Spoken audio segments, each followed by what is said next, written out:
Hey, virtual pilots, we are back again with some more general aviation, bush flying in a different country, a country we've not flown in before. Today we are down in Southeast Asia, down in the Philippines, which was a suggestion that came from my wife. I was racking my brain as to where to fly and what to do today. My wife is herself from the Philippines, so with a bit of local knowledge, was able to recommend a rather interesting and mountainous part of the country. Of course, I've got a Google Earth video to show you the flight in a second.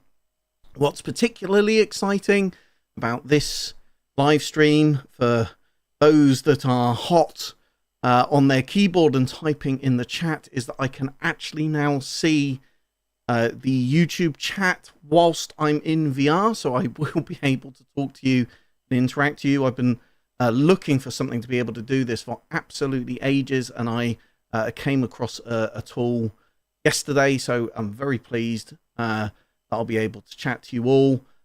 We are in the Chancellor 414 this evening, ladies and gentlemen. A very fine aircraft, indeed. One that I made a video on probably over a year ago, but actually haven't flown for quite some time.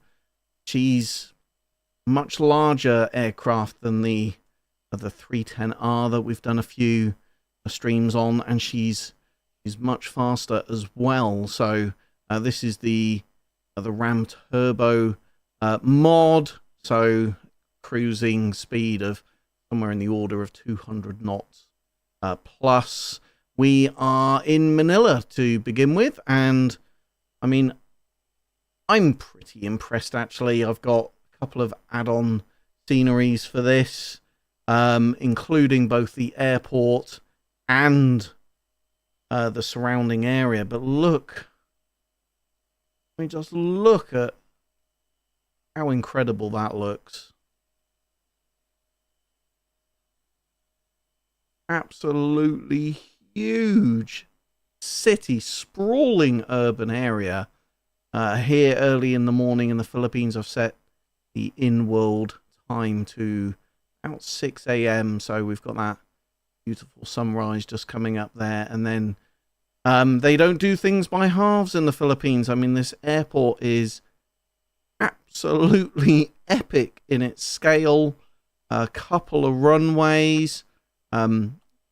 Clear that the wind direction is obviously very variable, unlike in the UK with areas like Heathrow and Gatwick, where multiple runway airports will have both of the runways aligned in the same direction. You can see we've got one runway effectively a 90-degree angle to the other. So yeah, I've got the Mega Manila pack on from Orbex, as well as, not even going to attempt to pronounce this airport's name, because they say my wife was born and raised in the Philippines and will just endlessly take the mick if I try and do that.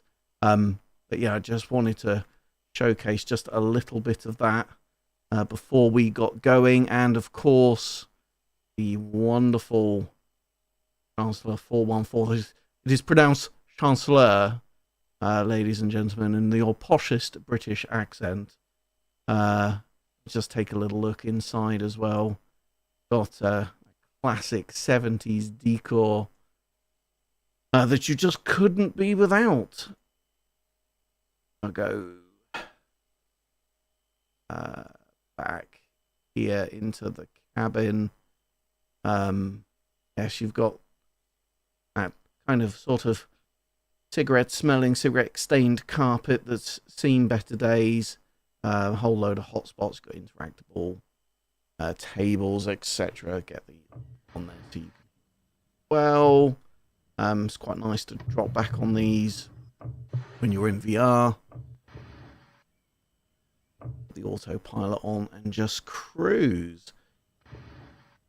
So let's have once more, let's have ourselves a little look at the route that we'll be flying this evening. Today's flight sees us in Southeast Asia, in the Philippines, an area of the world known for its energetic volcanoes and storms. Taking off from Manila's main airport, we will head north across the countryside into relatively mountainous terrain, where we will find our destination at approximately 4,200 feet. Baguio is a beautiful and relatively temperate part of the country, which makes it very popular with tourists and locals alike. The airport is surrounded by steep mountainous terrain, making the approach especially challenging as there are no light or instrument approaches. The surrounding terrain also creates the illusion of the runway being on a gradient, when in fact it is relatively flat, which is a consideration we will need to keep in the back of our minds as we approach on short final.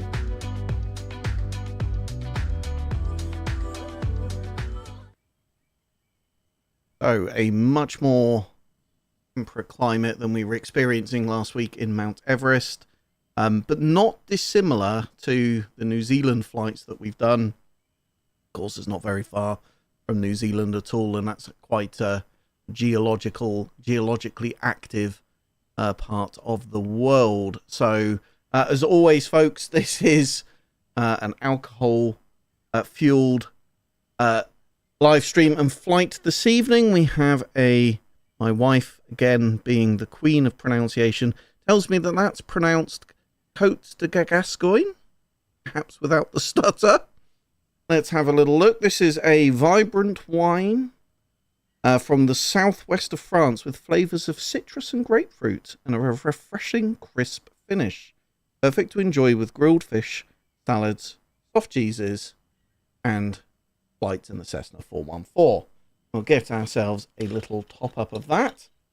Steve Purley, thanks very much. Glad you're enjoying the channel, as I say. Hopefully the new tech I've installed will work and we can chat whilst I'm in flight. Phoenix, Arizona. Wow, that's a far cry from both the Philippines and from Coventry, UK. Galloway, Harvey, how you doing? Yes, I'm very good. Hope you're well. Samuel Magro. Sorry if I've mispronounced that. Hello. Very good evening. Cheers.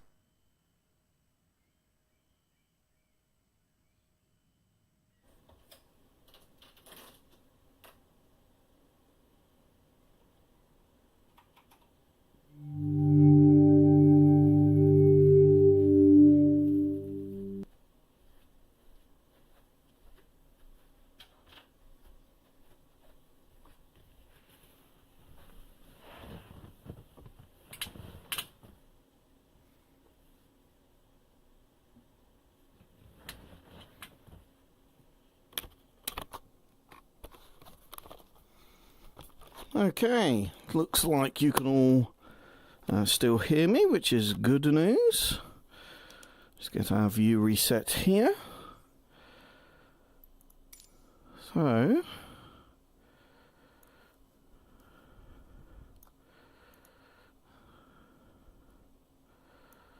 well, that's a tremendous shame. That chat window does not appear to be working.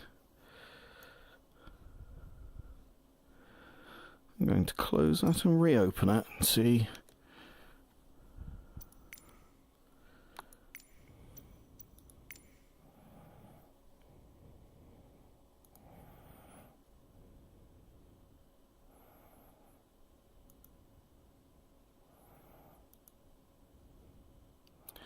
Well, I'm not at all sure what's happened there, folks. That's okay. The flight is long enough this evening that I'll be able to pop out, come and have a chat with you all. Here we are at Manila Airport. First thing we're going to do is get ourselves pushed back, get the parking brake off.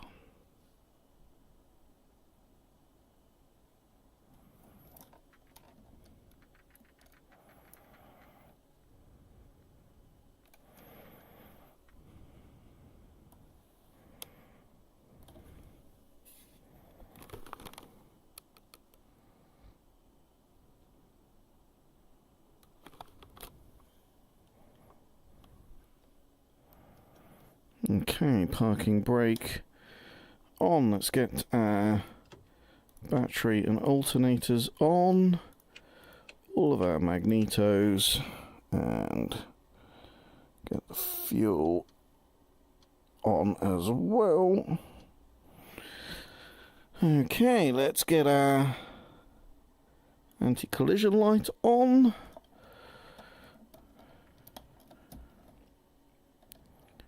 Start with the right engine. Prime it for 3 seconds. 2, 3.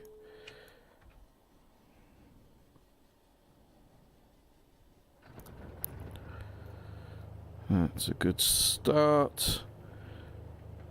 Lean that engine off.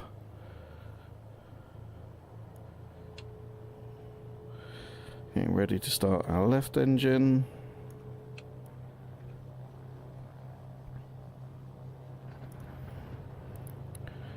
That's a good start on the left engine. Lean that one off as well.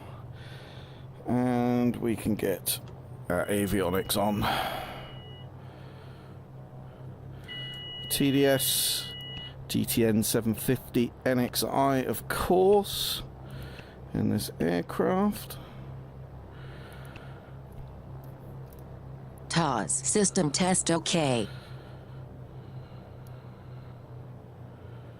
Just bringing those props back a smidge. Right, I've got my flight route here in Navigraph. So we're doing a sort of odd combination of VFR and IFR today. We are doing an IFR departure. So this is a relatively large airport.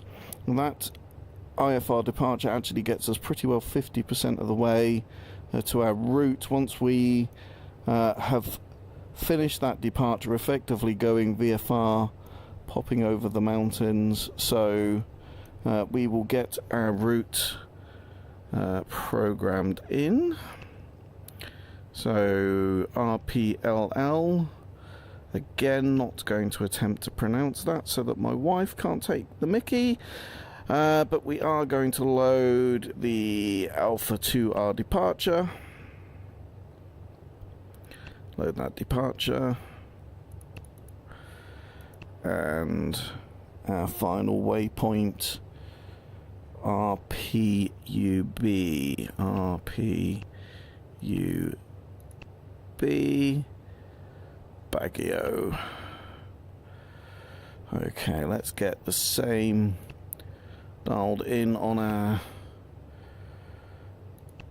our second 750 NXI Alpha 2R departure. Load the departure.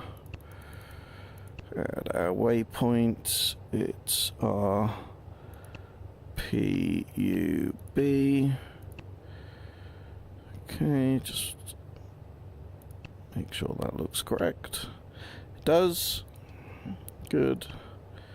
Okay, now what's important to know about this departure is that when we reach our waypoints, we do have altitude limits set. So down in the bottom right hand corner of our plate.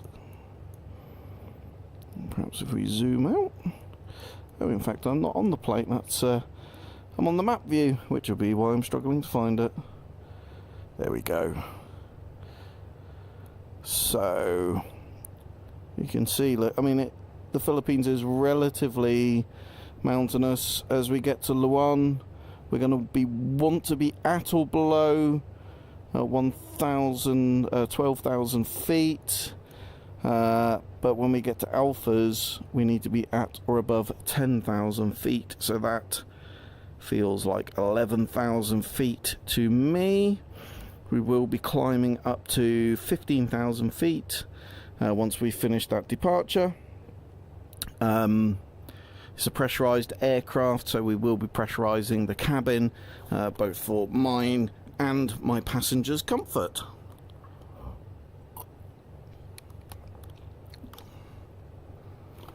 Okay, good.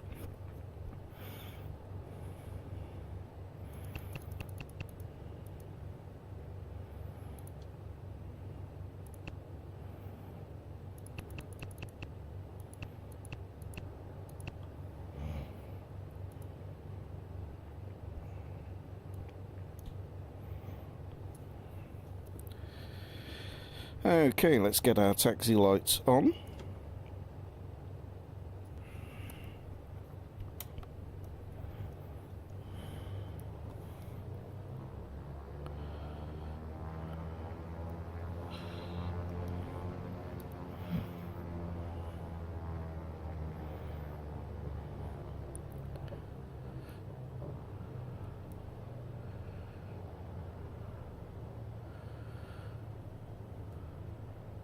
We're going near the runway, but not actually on it. It's not actually this runway that we're taking off from, so got a little bit of taxiing to do first, but it's worth taking a look at the scenery because it is pretty incredible.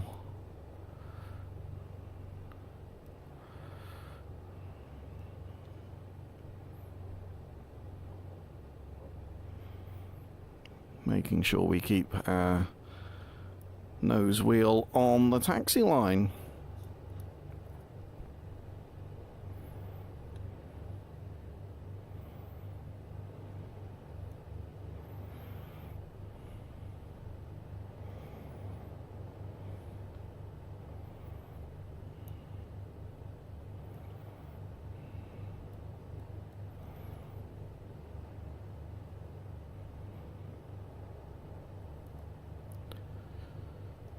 So not bad frame rates given the scale of the area that we're in. As I say, it's not just the add-on airport that we have. We have the Mega Manila pack as well. So it's got, I mean, countless custom buildings, etc. I'm going to move this tablet over here so it's a bit easier for me to just glance at. Oh, hello.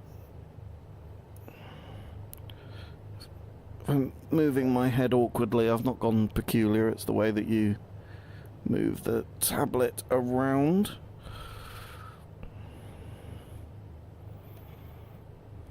And you can see where we are taxiing on the Navigraph plate there. It's a little pink arrow, so that's helpful to have.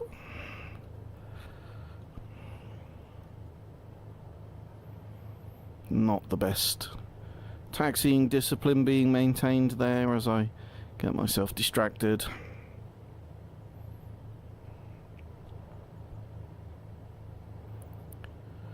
Yes, like so many of these very, very large airports, there's multiple terminals and sort of epically sprawled across quite a large area of land. Not seen any sort of 3D interiors. Got a feeling this might be one of the slightly older packs.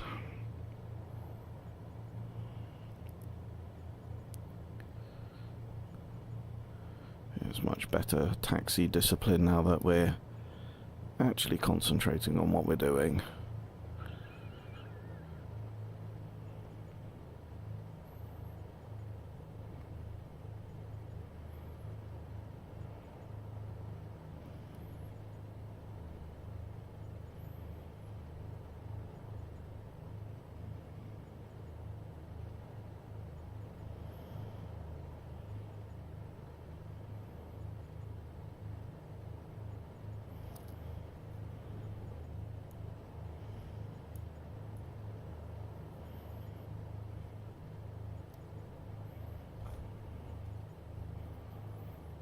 Okay, start a bit of gentle braking, slowing ourselves down.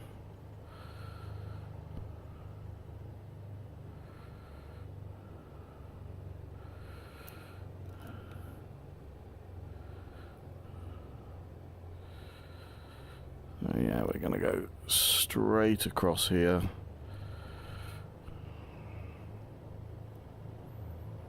So again, we're at the end of the runway rather than we are crossing it necessarily. But this is an interesting congested area. Runway just to our right there. Main airport buildings just over there. and the runway that we intend to take off on from just over there.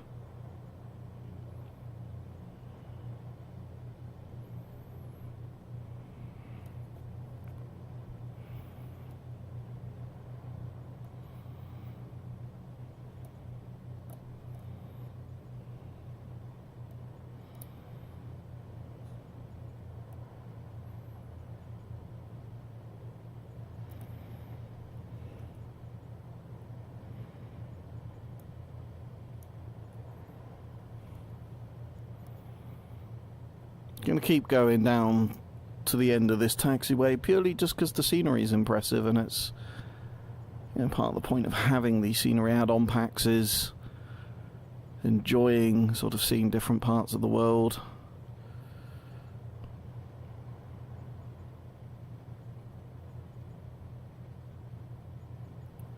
That is the main airport building there. Yeah, it's pretty epic in its size. I mean, it's got to be comparable, I would have thought, in its size to Heathrow.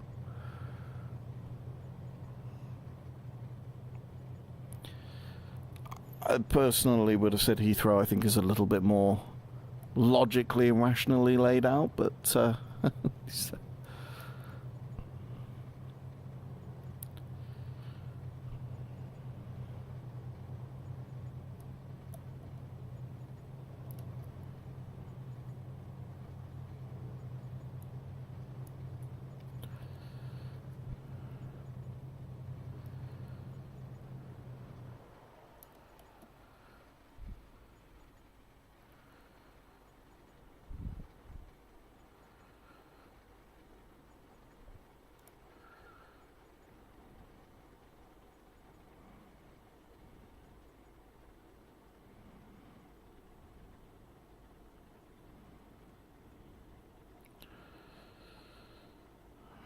okay, so we'll hold short of runway 6. We'll go parking brake on and full rich, do our run up, and bring the engines to 1700 RPM. We'll move that out of the way whilst we do our run up. So checking for no more than 150 RPM drop and 50 or less difference between them. Exercise the mixture and then go cut off, make sure the engine doesn't die. We'll do our tests on our left engine. That's looking good, and the right engine is also looking good. We'll exercise the mixture and idle and make sure the engine doesn't cut. Okay, that's looking good. Right, let's get our nav lights on and our landing lights on. Bring our tablet back there. I'll have to keep experimenting with the chat. I'm sorry about that, folks, but rather than delay the stream trying to work out what's gone on there, I think we'll push on. No flaps required. A nice long runway, plenty more runway than we're in practice going to need.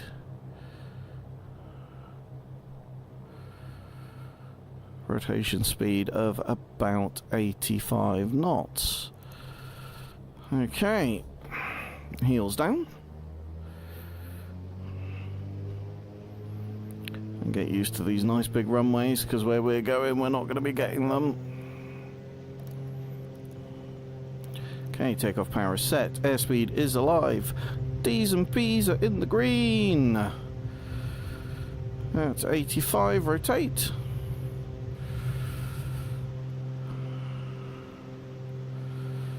We've got vertical speed, but we're not out of useful runway, so I'm going to hold off on bringing the landing gear up. And that's probably looking good. Gears coming up. We're going to bring the manifold pressure back to 35 inches. 2500 RPM. Look at the scale of that city. That is bonkers, bonkers, bonkers.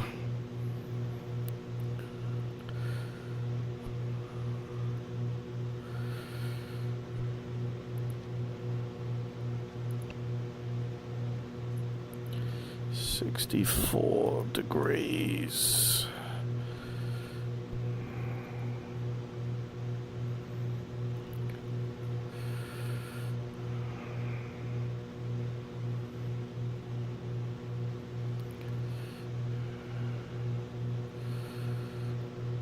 I'm going to fly it manual just for now.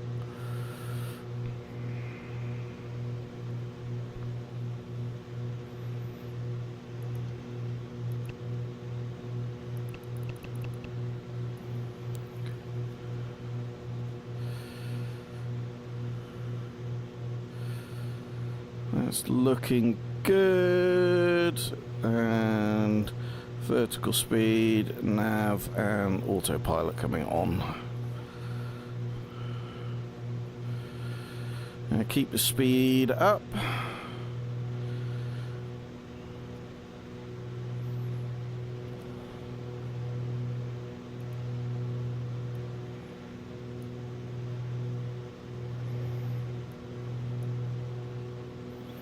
As we make our way to our first waypoint, but that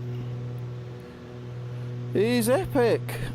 Absolutely epic in its scale.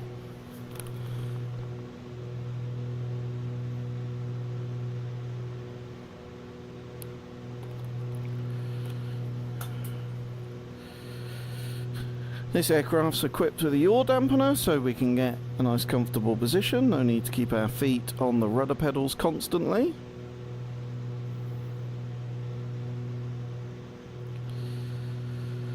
Just passing 3,500 feet. You can see just how mountainous the terrain starts to get just out there. We'll be avoiding that particular bit, though. We'll be turning left before we get to that area. But largely where we're heading towards is going to be very similar. Okay, 1.5 nautical miles until our next waypoint. That will be no time at all. We've got a true airspeed of 144 knots, indicated airspeed of about 130.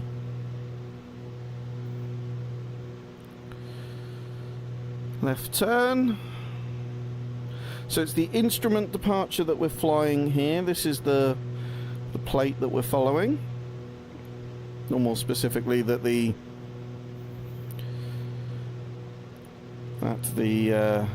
autopilot is following.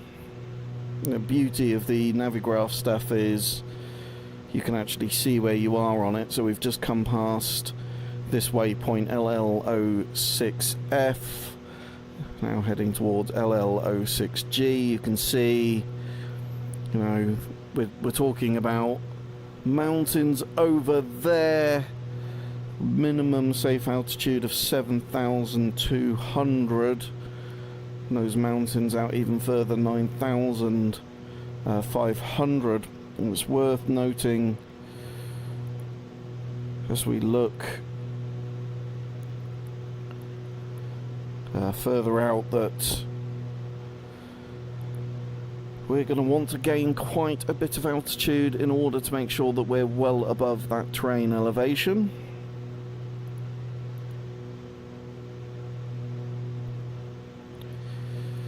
As we get sort of the airport that we're flying into, you can see sort of elevation of 12,000 feet there. If I bring up the VFR chart, yes, the airport that we're going to, an altitude of 4,251 feet. And then Baguio around it. So yeah, interesting flight.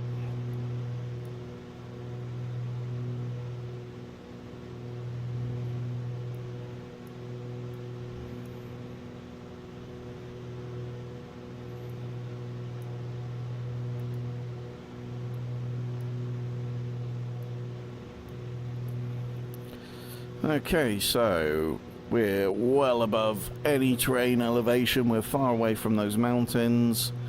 They're just creeping up on 8,500 feet. Climbing at around about 1,500 feet per minute.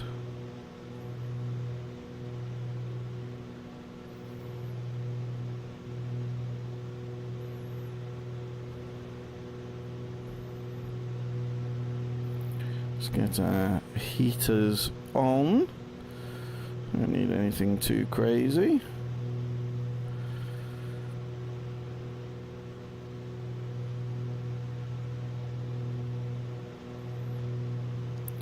We want to be 12,000 feet or below for the Loakan waypoint.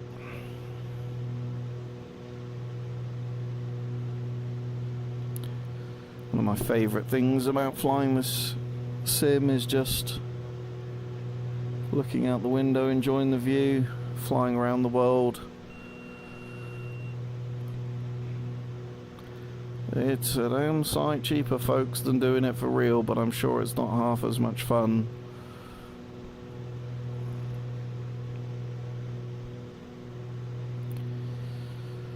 Okay, coming up on 10,500, nearly at our target altitude.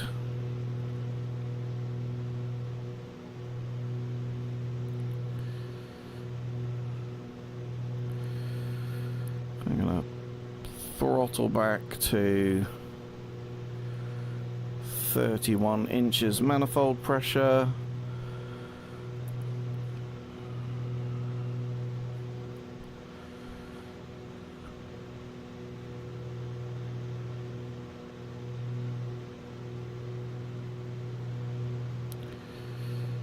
I'm going to go back to 2200 RPM. Also going to lean our mixture, so pulling this back until our EGT, engine gas temperature, peaks, and then 2 notches lean of that will give us nice economical fuel flow. Okay, we're looking good to get that heading bug tuned in. I should say the IRS needle, in fact. So, true airspeed of 196 knots, just creeping up. I'm expecting that to get to around about the 200 mark. Indicated airspeed of around 166 knots. It's a beautiful Sunday here in the Philippines.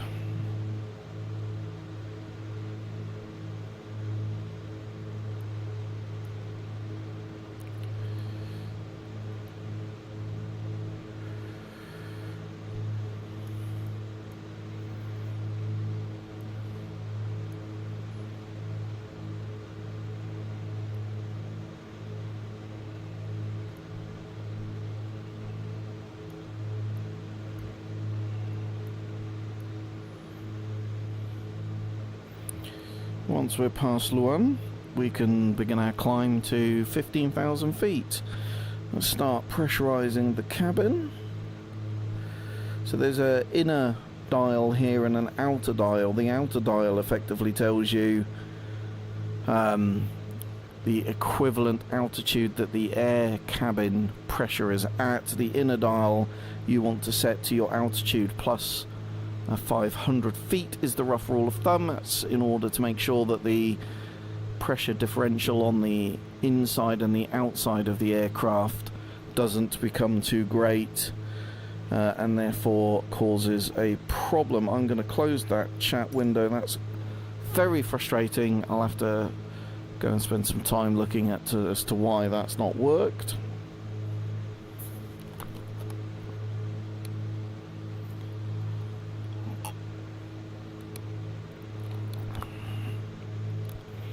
Really do need to plan these streams further in advance so that I can get suitably themed wines from the country that I'm flying in.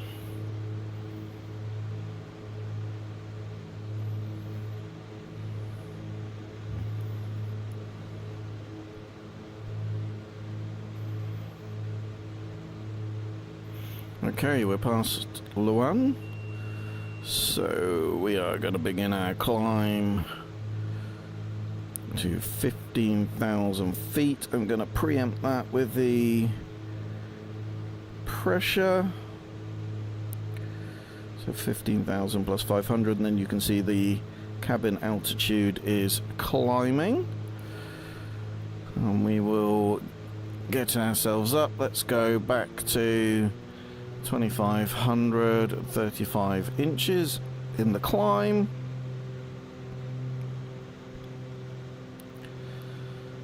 We'll have a nice leisurely climb for 1,000 feet per minute. Right, let's get those landing lights off.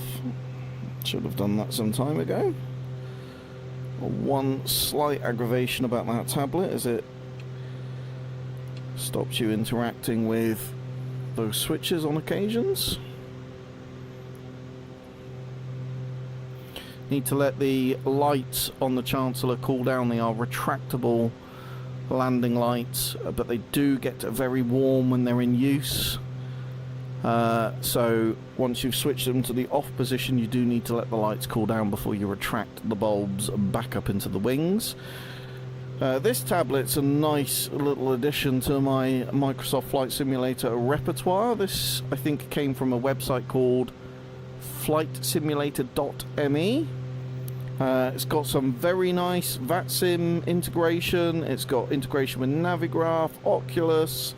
It's got a whole heap of tools, scratch pads, notepads, monitoring your flight. You can bring up maps and stuff like that. But my favorite feature is a top of descent calculator. Now, if I put my cruise altitude in here at 15,000 feet, unfortunately, folks, you can't hold the button down, nor can you type the numbers in, which is a little aggravating, so you do end up getting a bit clicky, click, click, click. So 15,000 feet, which is what we're going to be cruising at, just coming up on 13,000. Our target altitude, so the airport elevation I'm flying to is 4,200. We will go 5,200. So we are flying at, in fact, I go 5,500. Our speed above 10,000. True airspeed is going to be about 200 knots, and below 10,000 is going to be about 140 knots, and we're going to want to descend at about 700 feet per minute.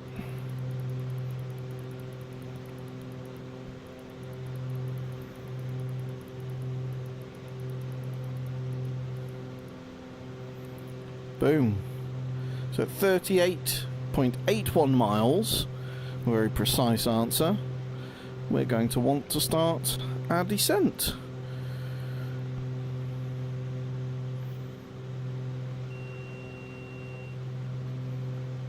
So, altitude alert there. We're within 1,000 feet of our target altitude. Our manifold pressure dropping slightly as we gain altitude. The air gets thinner.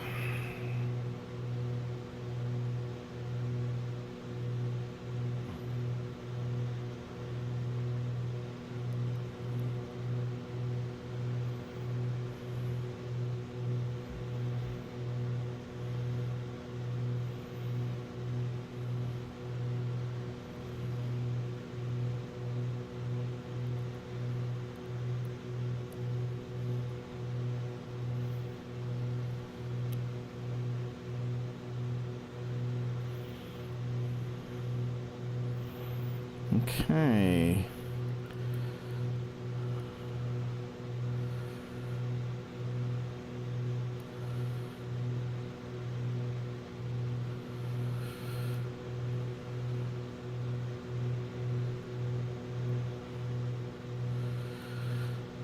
That's interesting. We don't appear to have quite made it all the way up. Let's have another go, shall we? Autopilot having a moment. Nonetheless, we will come back to 31 inches. And 2200. You know, ever since I got this aircraft, which I think I've had for well over a year, it's always struggled to get itself all the way to its target altitude.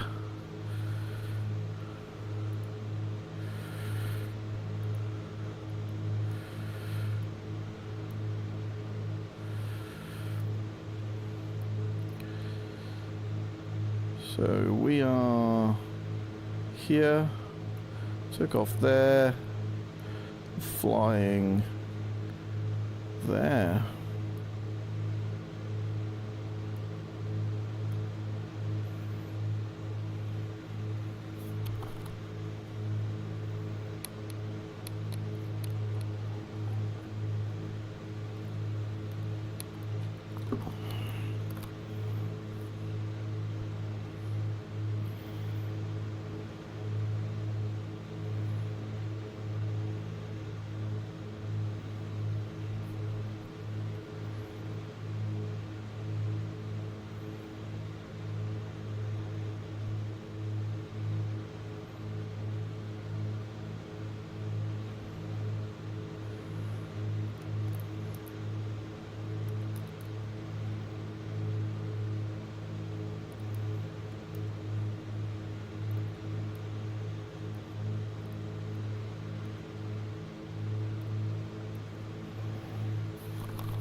Ooh, it's warm in that headset.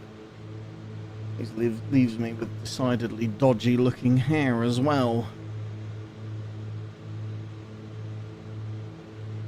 We are looking good. So we have got a little while to go. 15 nautical miles. Till the end of that departure. That SID, standard instrument departure. And then we've got, I think it's about 45 nautical miles to fly then. Which sounds like a lot, but actually given the descent profile that we've just calculated, actually isn't very far. And like, I'll be hopping back into VR before we know it. But there's a little opportunity for me to jump out and get some fresh air. Michael, I think that's Hezekias. I'm so sorry if I've mispronounced that. Hello, hello. How are you?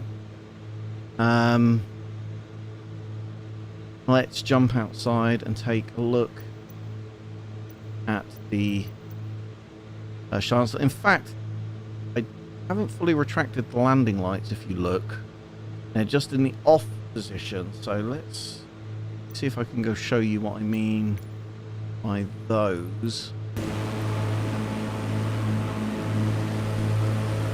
Can you see those lights just hanging down on the end of the wings there? So when you switch them to the off position, they go off. You need to let them cool down. If we then go back here, if I can do this quickly. Now retract those, go external. You can actually see those lifting back up into the wing. Because they create a little bit of drag, right? So it's absolutely gorgeous. You know, it doesn't have some of like consistent damage, stuff like that. She's a beauty, and the developer has been an absolute star at putting updates out on this aircraft. Absolutely fantastic.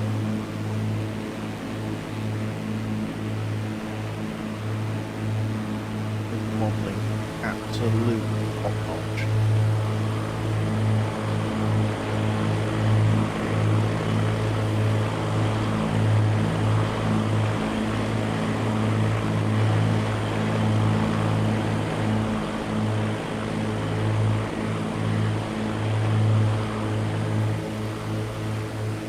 You'll notice I've not got Fred with me this evening. I was a little concerned by the ground crew army he seemed to have assembled in the last live stream, so I've decided to fly it solo this evening. I don't know if you noticed, not only had he assembled a ground crew army, but actually they had been throwing pushback trucks all over the airport as well, so I'm a little concerned about our silent companion's intentions.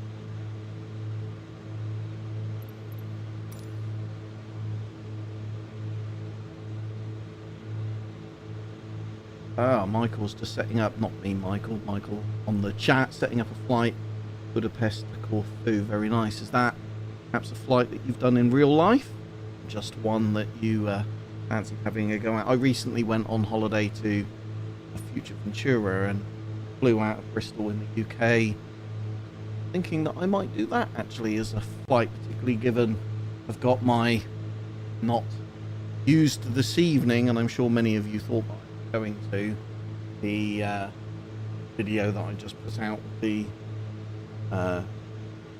replacement kit for the 737. I was very tempted to do that actually, but just really liked my wife's suggestion at BA flying in the Philippines, so that's what we have done instead. Right, on to the last leg of our flight. As we say, won't be long before I'm jumping back in. It was, I believe, 38 miles out was our top rate of descent. There will be a lot going on very quickly as we get into that.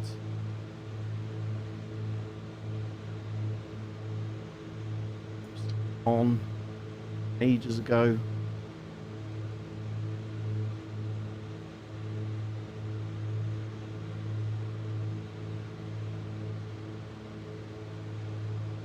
Our cabin pressures equalized. These needles here, talking about the differential, this is talking about whether you're climbing, whether you're diving, because it's a turbocharged aircraft. You've got that compressed air of aircraft. So all is looking well.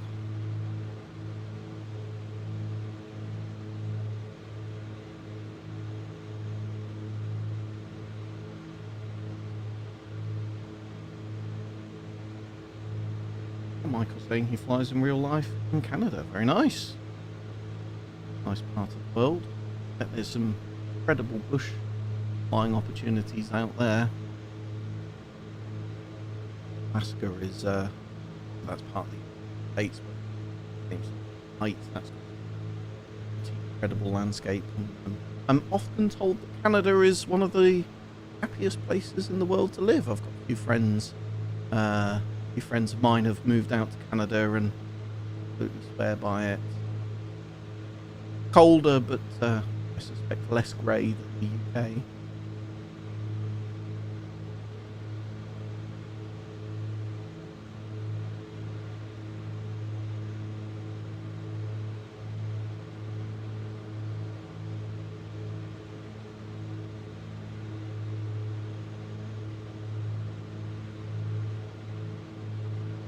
Oh, you're in the west as well. Nice. Okay, so you can't be far from.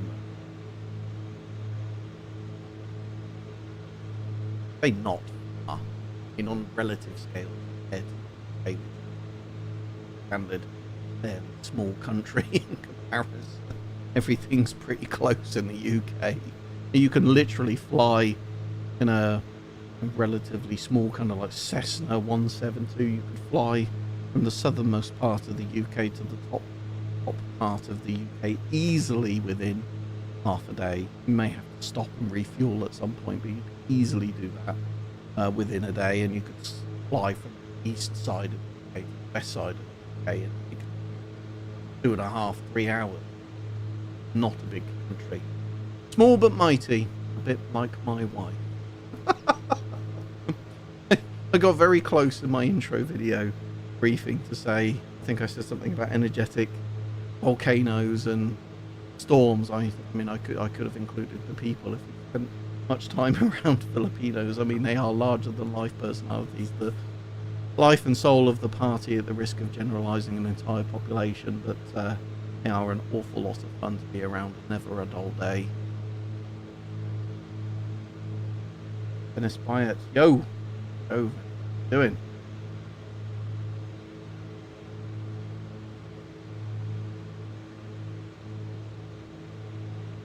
A very pleasant white wine. I always think of French wines really as a like a red wine thing, but Côte de Rhône. Well, you can get yourself a white Côte de Rhône, which is very pleasant. Also, do not endorse consumption of alcohol whilst in charge of real aircraft, only in the charge of virtual funds. I technically am at the top of my rate. I'll be descending now. I will defer and descend slightly quicker. A family in Holland. Well, Holland's very small, yes. Mighty empires, yes. We prefer not to refer to ourselves as an empire anymore. It's generally frowned upon, but yes, I take your point. Got the Imperial March tune inside my head from Star Wars now. Folks, I'm really going to have to start to do slightly longer flights. At the risk of giving you a slight spoiler, there will be no problem with that. I'm planning round the world cruise that will necessitate the need to do longer flights, otherwise we will never get through it. But as quickly as I have come out of VR, I'm afraid I've got to wade myself back in, as I need to start descending this aircraft, and it is genuinely, you will see as we get into it, it's you have to effectively fly a traffic pattern within a whole heap of steep mountain peaks on all 360 degrees around you. You're effectively flying around in the basin. It requires some concentration. If I don't get myself set up right, it is going to be an absolute train wreck of a landing, and I do pride myself on trying to get these right. So folks, I will be back after we have, on hopes, safely touched down. Now I'm getting myself back into VR.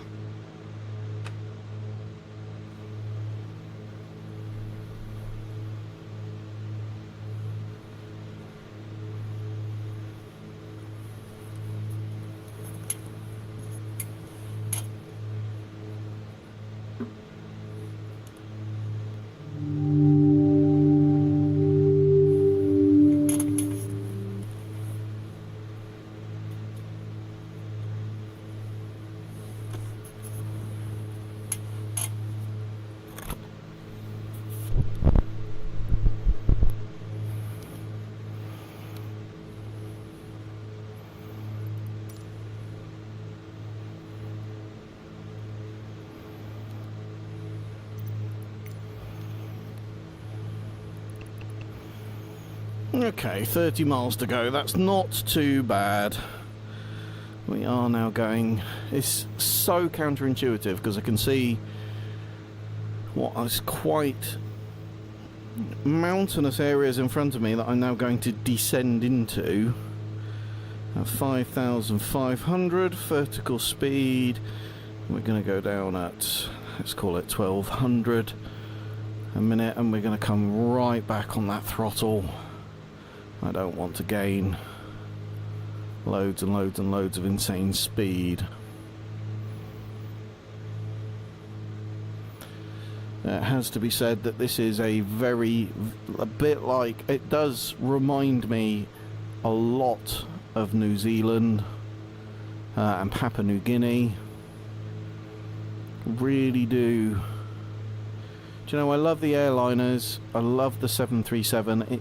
It does feel a bit like boop boop boop boop, press buttons, switch the autopilot on. I know that's a bit cheeky to say, as that's effectively what I've just done in this aircraft, but the landing is going to be very manual and is going to be epic. Epic, or I'll be a smouldering crevice in the side of a mountain.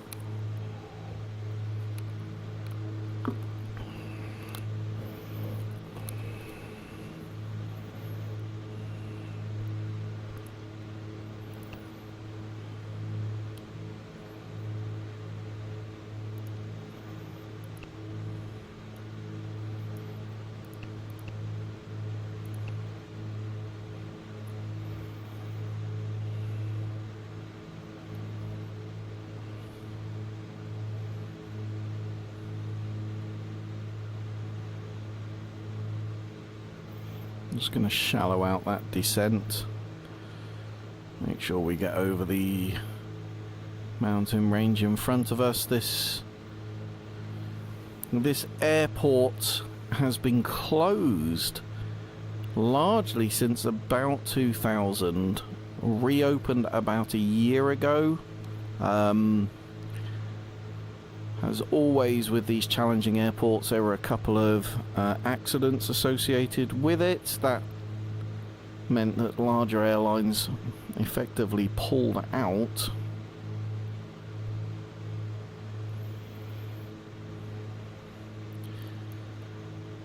But it just makes beautiful parts of the world like this less accessible to people.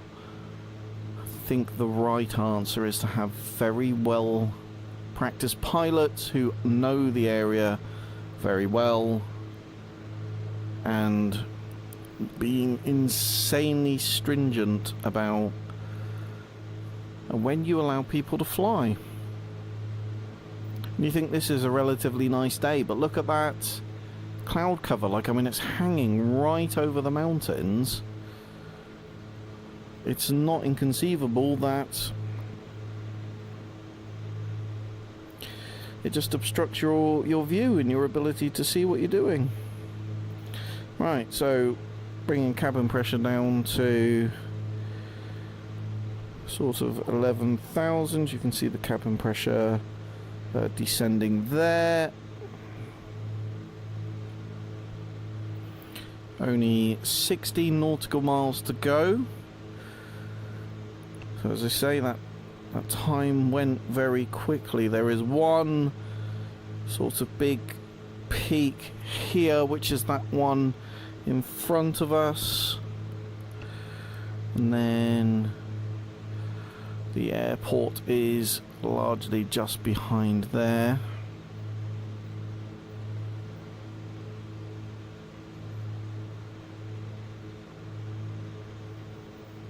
Energy management being very important here. And we're going to want to descend fairly quickly at points, but we need to do that in a way that we're not gaining shed load of speed at the same time. We're going to get those landing lights out. We're going to get those on fairly quickly.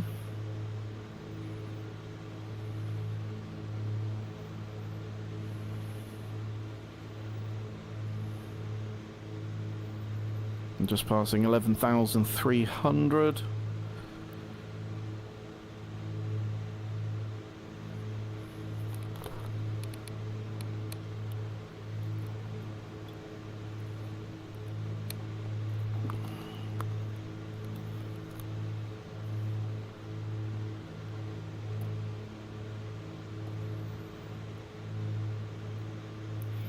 Okay, let's increase that rate of descent.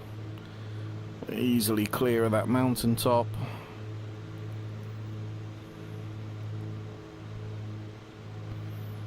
Continuing to take power out. Got plenty of airspeed. Turn our heading bug. It's a 270 degrees, 90 degrees runway, east-west runway exactly.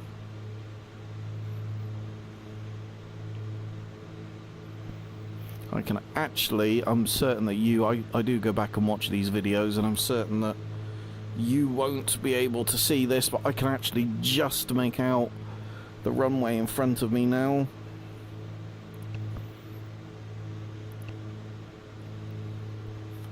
One more slurp of wine before we concentrate.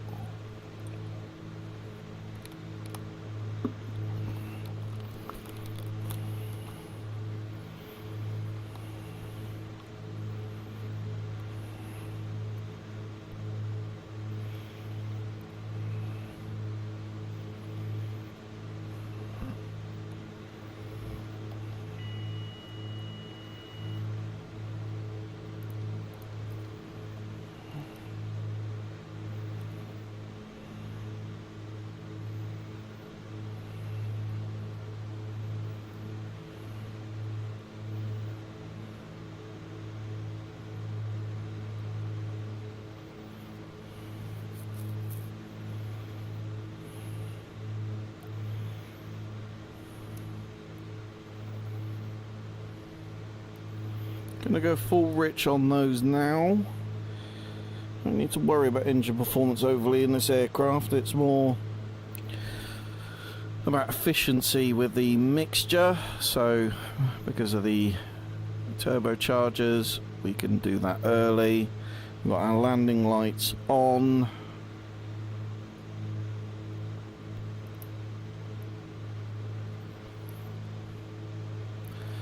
If you can see, like, the runway's just across there. We're effectively going to do a traffic pattern around, but we need to avoid all of those mountains as we do so. 1,500 feet.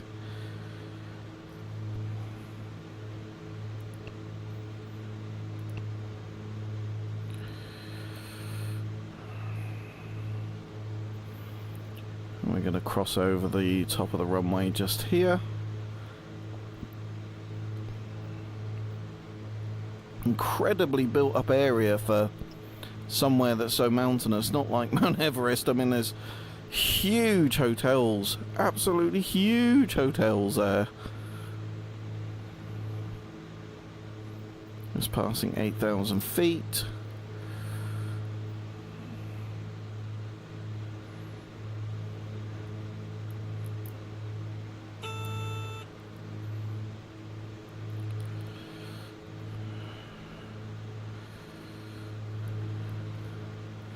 $7,000 feet. So they say all about energy management.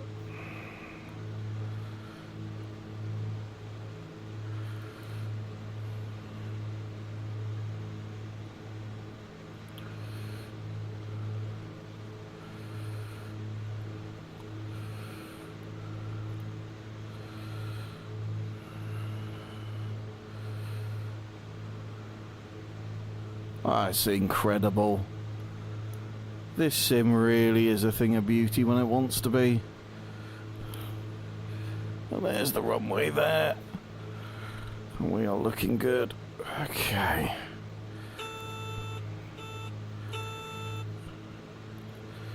Landing gears coming down. And first notch of flaps is going in.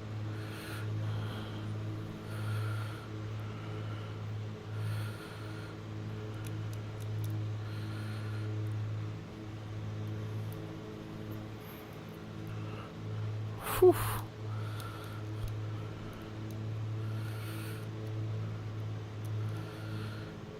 Back, keeping the speed up as much as it is about. Turning. Terrain ahead. Terrain ahead.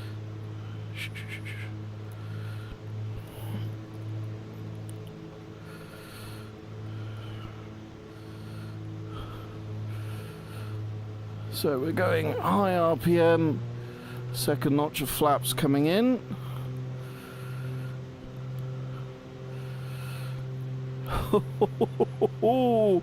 There is an Terrain ahead. approach. Terrain ahead.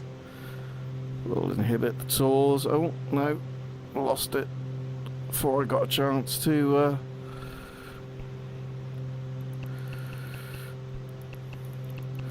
500. Oh, I have completely... Oh, that's a go around. Sorry. I have messed that up entirely. Right, we're going full power. I got my bearings completely off there, folks. Right.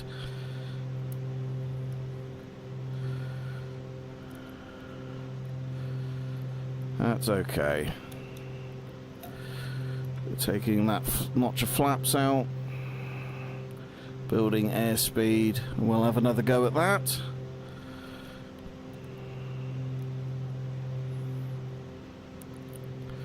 Climb ourselves to 5,200. Got myself completely disorientated.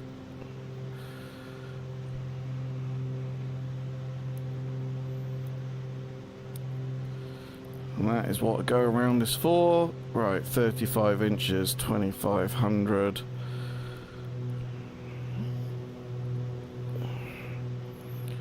We continue the climb because we've got some ridges to face into.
Right, landing gear's already down.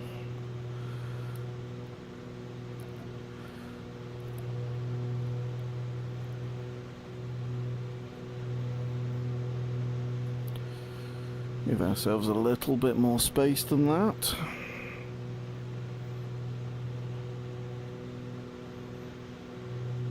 I got distracted by how beautiful the scenery is. It is unbelievably stunning. And the majority of this is stock as well. Like, it's only the airport that's an add-on, and it's a freebie as well. Right, first notch of flaps. Turning base.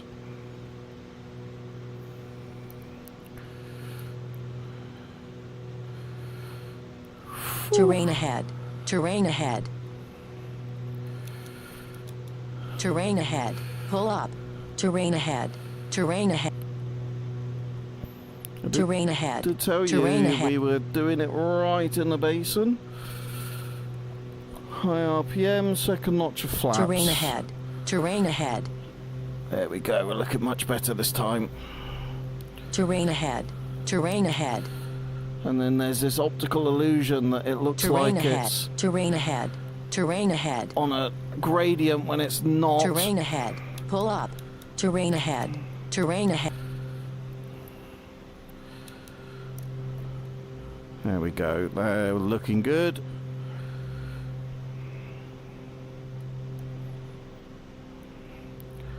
Smidge on the far side. That is way more difficult than that Mount Everest approach. Way more difficult.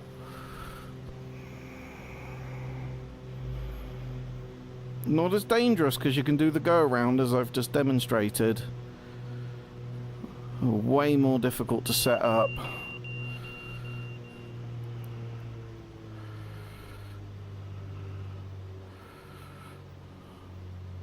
Airspeed to kill. Looking good, looking good, looking good. Mains first. And we're down. Whew. Oh, that was a bit dicey, folks. And not a bad landing in the end. Bit of braking.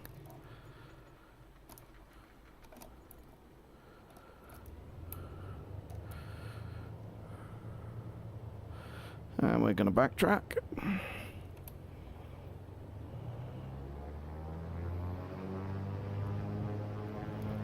You can see how mountainous it is as you spin round.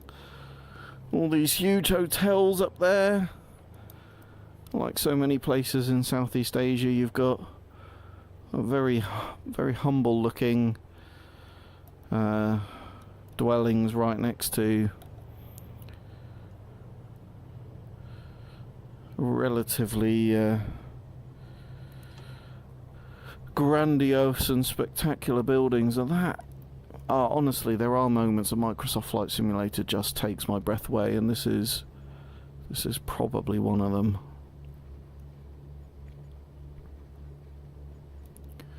Brilliant suggestion of my wife. I've really enjoyed this. Really did make a mess of that approach there. Well, that first approach they were in as a lesson, folks, and getting distracted with the beautiful scenery. She did mention to me before I came on stream that there were a couple of other areas of the Philippines that she would recommend as well. There's something up on the top of that mountain, and I'm not sure what it is, but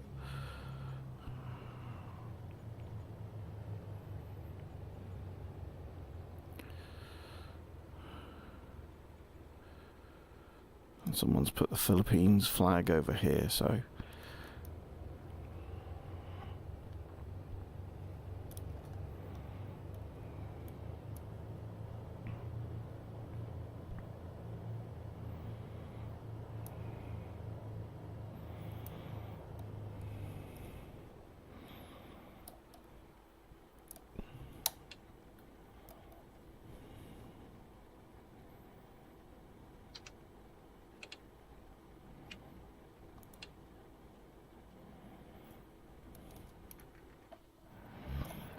whoa. Well, we made it, folks.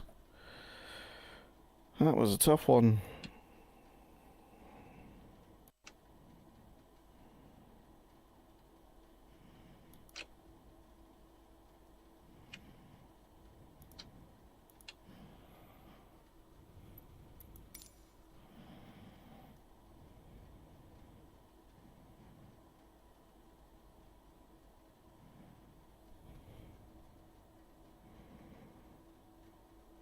You can actually hear the lights going back up in. And look at that, look how steep that is, and the clouds just like hanging like mist over the mountains. That is incredible. Boom.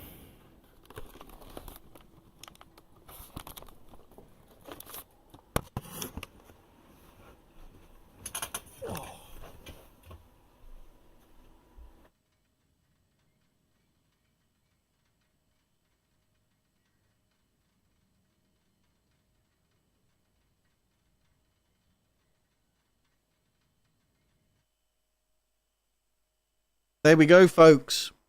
As always, at the end of a VR stream, I've got terrible hair. We made it in one piece, but our first approach was, I mean, that was a go-around if I ever did see one. That was not where it needed to be, and that was a classic me getting distracted by how beautiful the scenery was. That's fine until you're careering headfirst into the side of a mountain. Well, folks, we are an hour and 22 minutes in. That's all of your aviation fun for this evening. I will be back next week with another live stream. We are starting our Round the World tour. So we will be talking a bit about what all of that means. So make sure you stay tuned. And of course, there'll be a normal video coming out next week. And as well as always, I hope you're very well wherever in the world you are. Stay safe in the skies. And I will see you in my next one.